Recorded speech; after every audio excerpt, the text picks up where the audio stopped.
Jadi oleh kerana hak ni adik-beradik dia pun nak royak dulu, padahal dia lebih muda. Nabi kata biar hak tua dulu. Maknanya dia ambil kira tua muda tu. Kira-kiranya sahabat pun faham dah. Setara Ibnu Umar hak masih kecil lagi, dia pun faham dah. Memang begitu adabnya.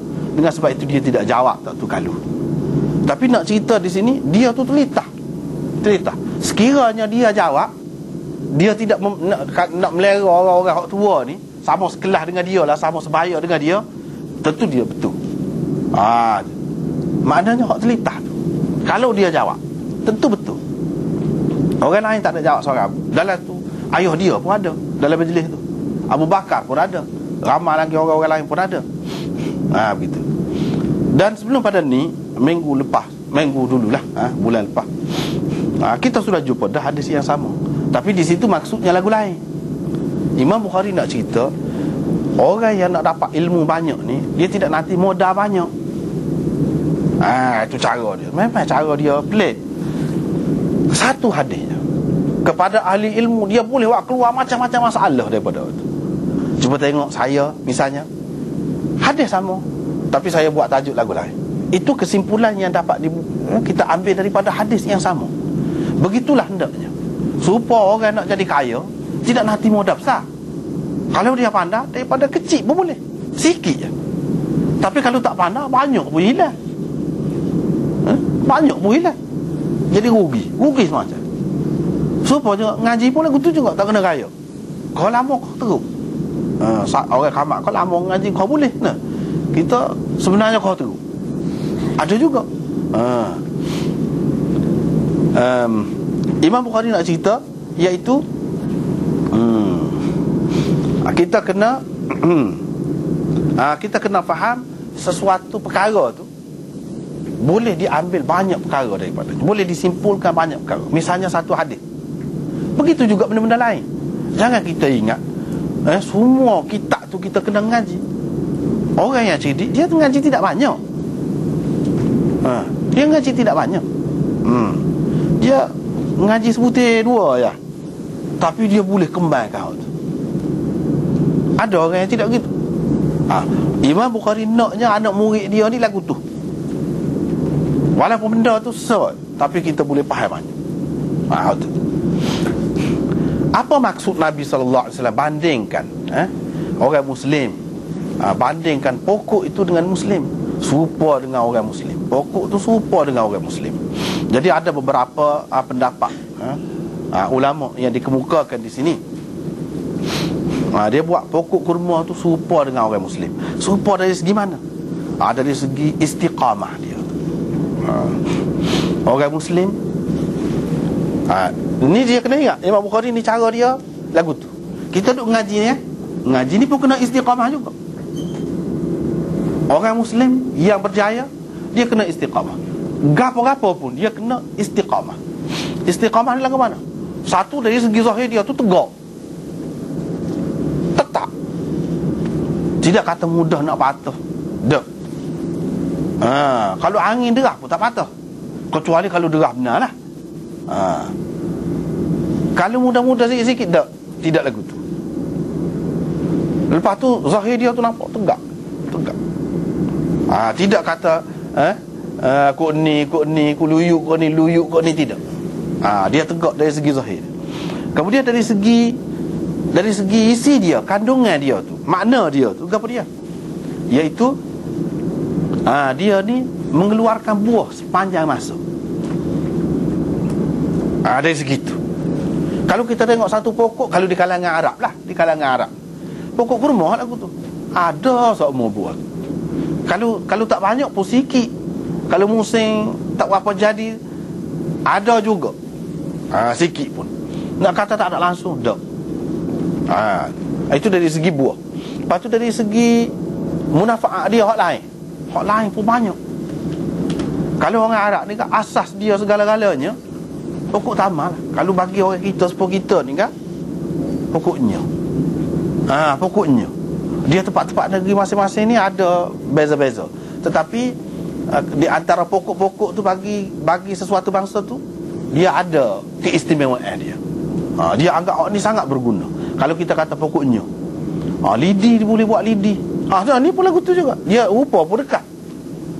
Boleh buat lidi kalau lepas tu kalau kita nyo kita lah kita kata daun dia boleh buat buku otak-otak kita kata nah. Lepas pada tu banyaklah sabuk dia boleh buat tali. Atas nyo sebutir tu kalau hak muda pun berguna juga. Hak tua pun berguna juga. Jadi berguna belaka. Kalau kita tebal umbuk dia boleh ambil lagi. Berguna dalam luarnya semua sekali berguna. Dia nak ceritanya orang Muslim ni pun lagu tu juga. Dari segi tegak pendirian dia tu tidak mudah lah. Kita nak patah dia. Itu dari segi pendirian dia, hak dalam dia. Yang keduanya dari segi munafaat dia tu banyak. Munafaat dia tu banyak. Tidak kata sekara. Nak kata tak ada faedah, memudaratkan orang, jauh sekali hak tu. Kalau nak kira tengok dari segi munafaat pun banyak. Munafaat pun banyak. Itulah dari segi orang Muslim. Selain daripada dia tu sebagai makanan, dia juga ubat, penawar. Sehingga Nabi SAW kata penawar kepada racun. Dan macam-macam lagi. Mana ada dua sudut. Orang Muslim ni pun gitu juga. Dia berguna untuk diri dia, berguna untuk orang lain, berguna untuk kedua ibu bapanya, berguna untuk adik-beradiknya, berguna untuk masyarakatnya, berguna untuk bangsanya, berguna untuk manusia, berguna belaka. Kegunaan dia berguna untuk binatang, berguna untuk segala-galanya. Itu dari segi guna. Dari segi baik pula, baik belaka. Dan begitulah seterusnya. Kalau kita perhati, banyak kesamaan dia tu.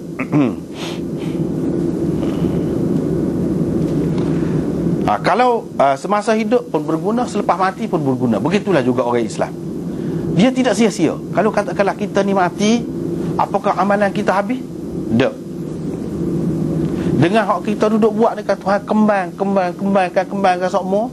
Apalagi kalau kita ada hubungan lah, ada sambungan lah, hak kita buat tu orang lain boleh munafaat, maka terus berpanjangan. Kalau ilmu lah kita kata kita ajar, lepas tu orang lain pun guna hak tu. Dia pun ajar anak dia pula, anak dia tu ajar anak dia pula.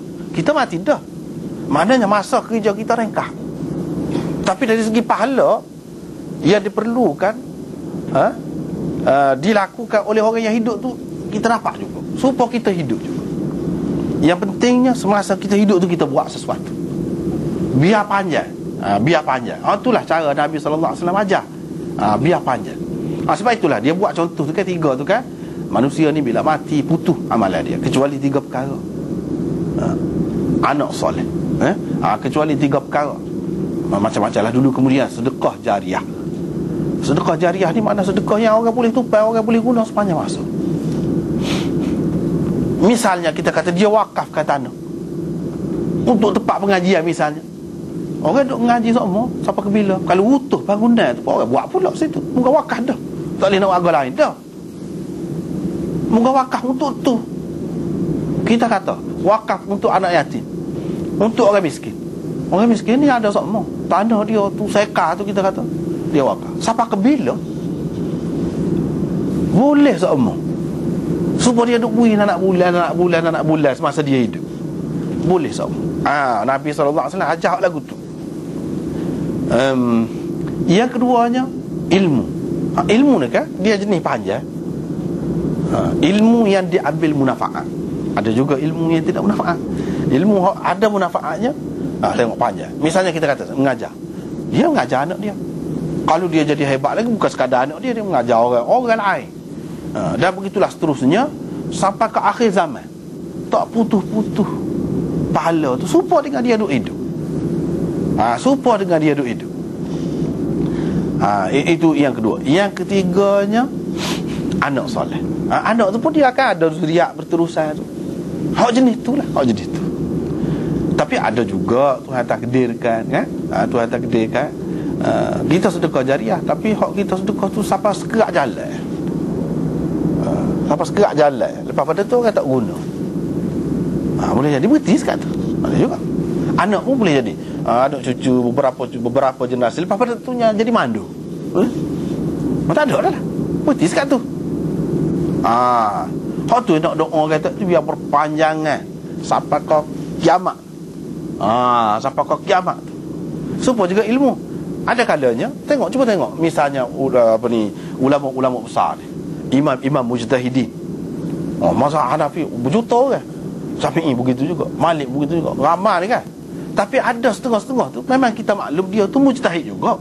Di zaman-zaman dia pun ni juga. Tetapi tak sabar kemudian.